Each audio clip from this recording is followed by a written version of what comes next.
মই জুনমণিয়ে মোৰ YouTube channel জুনমণিজ live ডায়েৰীজত আপোনালোকক পুনৰবাৰ স্বাগতম জনাইছোঁ। আৰু এতিয়া সন্ধিয়া 5 বাজিছে আৰু এতিয়াৰ পৰাই আজিৰ ব্লগটো ষ্টাৰ্ট কৰোঁ বুলি ভাবিছোঁ।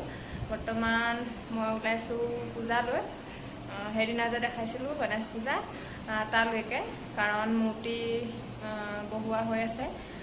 10 দিন বহোৱা হ'ব আৰু 10 দিনৰ পিছত বিসৰ্জন দিয়া হ'ব। এইকেইদিন পূজা লেঠাৰিকৈ চলি আছে, আমিও অহা যোৱা কৰি আছোঁ। আৰু এতিয়া মই পূজালৈ ওলাইছোঁ। পূজাৰ ব্লগ আপোনালোকক নিদিওঁ কাৰণ আগতেও দেখাইছোঁৱেই। তাৰপিছত আমি আমাৰ ওচৰৰ দাদা এজনৰ আজি বাৰ্থডে, তালৈ যাম। তাৰ ব্লগ আপোনালোকক আগবঢ়াম। আৰু আপোনালোকে এটা ৰেচিপি চাই ল'ব। আচলতে বনোৱা কেইবাদিনো হ'ল, আপোনালোকক দিব পৰা নাই। সেইটো কাৰণে আপোনালোকে ৰেচিপিটো চাই ল'ব, ভাল লাগিলে মোক কমেণ্ট কৰিব। ঠিক আছে তেন্তে আপোনালোকে ৰেচিপিটো চাই লওক। আৰু মই পূজাৰ কাৰণে বৰ্তমান চাহ বনাই আছোঁ। আৰু এয়া তেন্তে আপোনালোকে ৰেচিপিটো চাই লওক, পিছত লগ পাই আছোঁ। বন্ধুসকল, আজিৰ ৰেচিপিটোত থাকিব আমি ঘৰতে কম সময়তে আৰু অতি সহজতে বনাব পৰা এটা ছাগলী মাংসৰ ৰেচিপি। ৰেচিপিটোৰ বাবে আমাক লাগিব 2টা বিলাহী, 2টা মিডিয়াম চাইজৰ পিঁয়াজ, 10 ফুটামান নহৰু আৰু 1.5 ইঞ্চিমান আদা। আদা নহৰুখিনি ভালকৈ থেতেলিয়াই ল'ব, একেবাৰে গুড়ি কৰিও নেপেলাব। আৰু লগতে ল'ব কেইটামান লং, ইলাচি আৰু ডালচেনি আৰু 2টা শুকান জলকীয়া। মই আধা কেজি ছাগলী মাংসত বস্তুখিনি লৈছোঁ আৰু তাত মই গুড়ি মছলা প্ৰয়োজন অনুসৰি ব্যৱহাৰ কৰিম। কেৰাহী এটা গৰম হ'বলৈ দি তাত দিছোঁ প্ৰয়োজন অনুসৰি অলপ মিঠাতেল। তেলখিনি গৰম হৈ উঠাৰ পিছত তাত দিব 2টা শুকান জলকীয়া আৰু লগতে দিব লং, ইলাচি আৰু ডালচেনি কেইটা। মছলাখিনি ফুটি উঠাৰ পিছত তাত দিব কুটি থোৱা পিঁয়াজখিনি।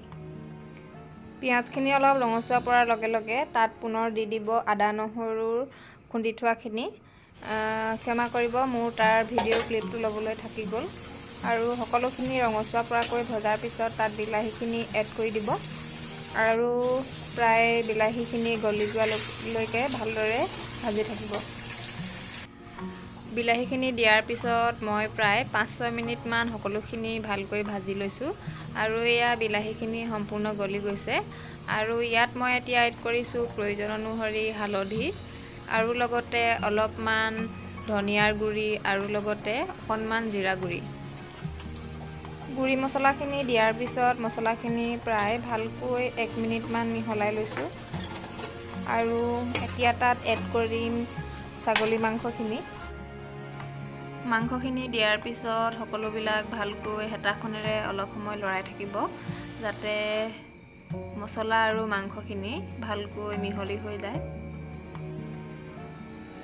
সকলোখিনি ভালকৈ মিলোৱাৰ পিছত তাত মই এতিয়া সোৱাদ অনুসৰি নিমখ এড কৰিম আৰু পুনৰ হেতাখনেৰে ভালকৈ লৰাই দিম। পুনৰ মাংসখিনি 2-3 মিনিটমান ভজাৰ পিছত অকণমান পানী এড কৰিম, যাতে মছলাখিনি জ্বলি নাযায়। মাংসখিনি সম্পূৰ্ণ ৰঙা পৰালৈকে ভালকৈ লৰাই 2-3 মিনিটমান ভাজি থকাৰ পিছত তাত এড কৰিব অলপমান ৰেড চিলি পাউডাৰ। এতিয়া মাংসখিনি প্ৰায় 2-3 মিনিটমান সময় পুনৰ লৰাই ভাজি থাকিব। মাংসখিনি ভাজি থাকোঁতেই মই ছাইডত এটা কুকাৰত 1.5 গিলাচ সৰু গিলাচেৰে পানী দি পানীখিনি ভালকৈ গৰম হ'বলৈ দিছোঁ।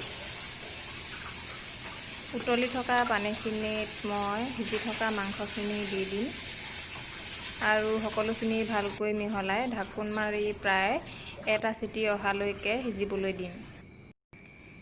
1টা চিটি অহাৰ পিছত এয়া আমাৰ ছাগলী মাংস ৰেডি হৈ গ'ল।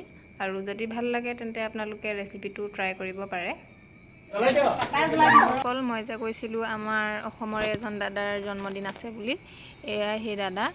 আৰু আমি বাৰ্থডে' আহিলোঁ আৰু তেওঁ এয়া কেক কটাৰ মুহূৰ্ত।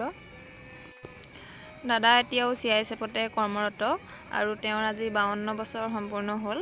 আপোনালোকে আশীৰ্বাদ কৰিব যাতে দাদাৰ স্বাস্থ্য ভালে থাকে আৰু লগতে তেওঁৰ দীৰ্ঘায়ু কামনা কৰিব।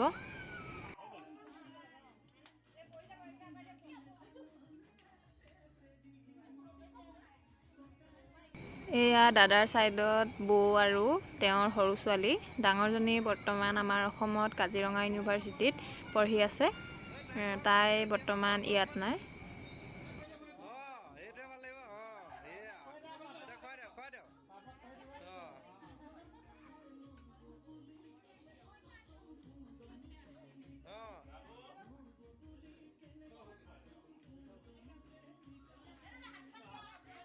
আমাৰ অসমৰ যিমানবিলাক লোক আছে সকলোৱে মিলি দাদাক এটা হাতঘড়ী আমি উপহাৰ হিচাপে দিলোঁ।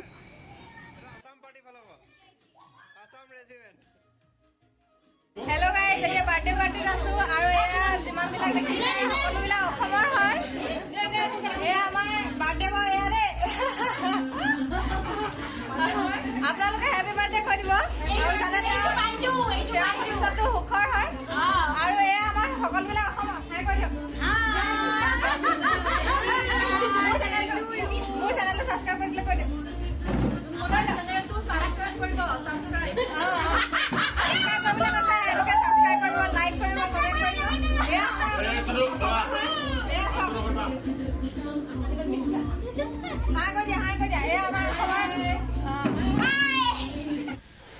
বন্ধুসকল, কালি ভিডিঅ'টো সামৰণি মৰা নহ'ল, সেয়েহে আজি ভিডিঅ'টো সামৰণি মাৰিব খুজিছোঁ আৰু আপোনালোকক লগতে কৈ থওঁ যাতে মোৰ চেনেলটো আপোনালোকে ছাবস্ক্ৰাইব কৰে আৰু লগতে লাইক কৰিব আৰু কমেণ্ট কৰিব। তেন্তে আজিলৈ বাই বাই।